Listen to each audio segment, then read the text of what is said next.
that's what I'm doing on MSP Waves. I try to stay away from talking about tech all the time Yeah. because I want to be. I've got a very. I've had it for a while, but a very strict no politics rule on all of my podcasts, and because I'm an MSP Waves, I just want to have fun. Sure. Yeah.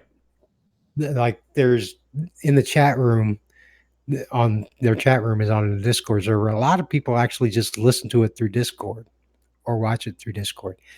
And every time somebody levels up in the chat room, the host is supposed to take a drink. It's supposed to technically be a adult beverage, and I had an adult beverage with me. I think it was my first show, and I basically pounded four of them during the opening song, which was the William Tell Overture, and just for the fun of it. And probably it all started kicking in like towards about halfway through, so the first hour, Mm-hmm. and then my cheeks started getting that nummy Yeah. feeling, Yeah. and you're feeling good. The next thing I knew, the chat room had me telling dirty trucker jokes, and I was like, "Dude, Rod's gonna kick me off, and it's my first show." And for some stupid reason, they asked me to come back. So Well, you're pulling in the traffic. yeah, I had a couple of my trucker friends, well, three of them actually called in, and they spent 2 hours, and it was just 2 hours of trucker bashing everything. And if you don't know the trucker lifestyle, and yeah, there's been a lot of movies, Smoking the Bandit, Convoy, and all the old trucker movies. They glamorized the lifestyle, Mm-hmm. made it fun. Yes, it is fun, but a lot of it, with being on the CB radio is like, I guess, basically 4chan, a precursor to 4chan and or Reddit. And they on the CB, you will hear the most vile, filthy, disgusting things. We can make sailors blush and bikers blush, and it's gets pretty rough sometimes. And that's what those 2 hours was of that episode. And they asked them to come back too. I was doing a podcast. We've got 3 episodes on YouTube. Mm-hmm. It was actually like 6 or 7 episodes that we did. It's called Break 19 Podcast, Mm-hmm. and it's me, Ratchet Jaw Rob, Monster, and Wolfman.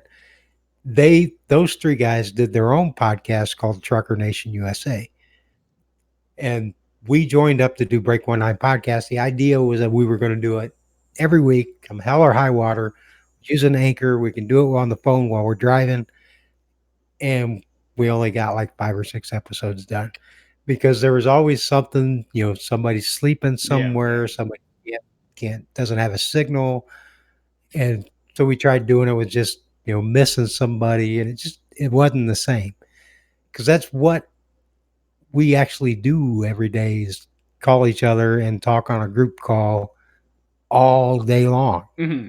and we were just fuck it, we'll record it and put it out as a podcast. There was quite a few people that liked Trucker Nation USA. My podcast, Truckin' Nuts, had, I don't remember how many subscribers it used to have, but it is Truckin' Nuts was that was one thing I had to pay a lot of attention to when because I get talking this week on Trucker Nuts. I'm sitting on them, but anyways, the it was Trucker Nuts. I tried to keep it family friendly, but Break 19 Podcast is anything but family friendly. Yeah. And on YouTube, we've got like maybe 10 subscribers, I think, but we also only posted 3 episodes on YouTube, and there was a year between episode 2 and episode 3, so we weren't really into the YouTube thing. Yeah. But Rob and Monster are big gamers. I don't know what they play, but it's some military game, and they've got a dedicated time that they put together a team, and play online. And I'm cool with that, but it's also the same time that I'm on at MSP Waves. So Hmm. be on all the time. We were shooting to try to do a 3-hour show from 9 to midnight, and I don't think we're going to be able to do that either because the other guys can't make it. Oh, So that's the one thing that sucks about trucking is you're never got a set schedule. yeah. They say there's this old wives' tale that truckers get into these habits, and it's a whole habit thing. It's like, yeah, it's a habit that you're never the same. Every day is different. Every schedule is different. You know, that's just the nature of the business. But if something like being able to record a video on Library or Hive or YouTube or whatever, if you could do it from your phone Hmm. while you're driving, we will do it. We were using Skype for a while because it's got the recording, Yeah, yeah. and it was cool, but you can't separate the audio out. Ah, We're all on Bluetooth headsets, and it sounds like shit. And one guy will be louder than the other guy. You can't, equalize them. You can't, you know, normalize anything. It's just you got to do your best you can with one track, and it. I don't like it, and so that's why we never really kept with the Break 19 podcast. But it's a bitch in post. yeah. I have enough trouble like lining up a time with just me and a guest every single week. That trying to get three people lined up at the same time is going to be a massive pain. Like I'm like my schedule is usually pretty open. I can do stuff whenever. Most of the people I bring on are much busier than I am, and even that's hard enough. So getting three people who are always busy lined up, I can't imagine how difficult that would be. Yeah, God, it's been. I think it was 2009. No, Obama was president, so it had to be 2007 or 2008. Mhm. We did me and my buddy John. He's a truck driver as well, and Charlie from the Bush Radio, and Gary Fender, the singer that I was in the band with. Us four did a show every Wednesday night live on the Bush, and it was also on ubsn.net, and it was called Local Loud and Proud, and we was supposed to be all about local musicians, indie musicians here in mid Michigan. But we ended up, it turned into, we did skits, we did all kinds of fun. We had a segment called Dr. Love Tips with Dr. Fister. And then we, we did, ask Uncle Bonehead about trucking. And we had a sponsor called Charlie's Choke and Poke, wholesale rape equipment and emporium. And Gary always did these little skits, like Fat Guy falling down the stairs, where he just put together a bunch of sound effects.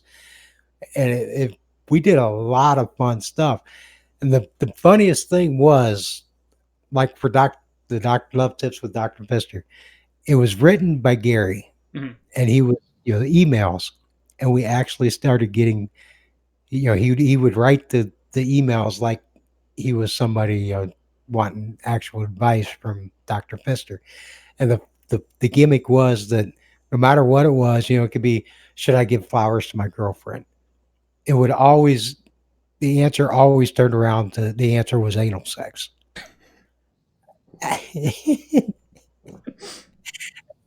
And Gary would write it out, and we'd script it.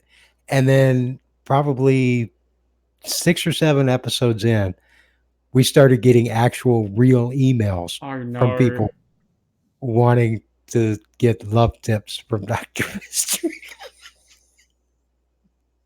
It was fun. And those were even better than what Gary was writing.